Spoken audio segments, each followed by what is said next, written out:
यह कहानी एक दुखी रानी की है, जिसे अपने महल के हर कोने में एक अजीब सी खामोशी महसूस होती थी। रानी का नाम नीलांजना था। उसने एक चमकदार नीला गाउन पहना था, जो उसकी शान और गहरी उदासी को एक साथ दर्शाता था। उसकी भूरी आंखें मानो अपनी ही एक कहानी बयां कर रही थी।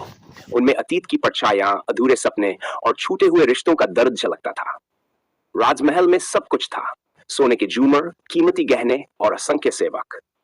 लेकिन नीलांजना के दिल में जो खालीपन था, उसे कोई चीज नहीं भर पाई। वह अपने सिंहासन पर बैठी थी, परंतु उस पर कभी राज करने की खुशी महसूस नहीं हुई। एक दिन उसने खिड़की से बाहर देखा। बारिश की बूंदें शीशे पर गिरकर बह रही थी, जैसे उसकी आंखों से आंसू। वह सोचने लगी, क्या सच में महल की दीवारें उसे कैद कर रही हैं? क्या वह इस राजसी जीवन में कभी सुकून पा सकेगी? तभी एक छोटी चिड़िया खिड़की पर आ बैठी।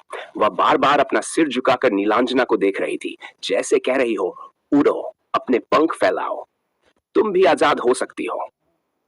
नीलांजना की भूरी आंखों में पहली बार एक चमक आई। उसने महसूस किया कि उसकी उदासी की वजह बाहरी दुनिया नहीं, बल्कि उसकी अपनी सोच थी। उसने फैसला किया कि अब वह अपने जीवन का रास्ता खुद बनाएगी। वह अपने गहनों और ताज को छोड़कर महल से बाहर निकल आई, बिना किसी डर के। उस दिन के बाद नीलांजना सिर्फ एक रानी नहीं, बल्कि एक नई कहानी की रचिता बन गई। शिक्षा, सच्ची आजादी हमारे अपने फैसलों में छिपी होती है, न कि बाहरी चीजों में।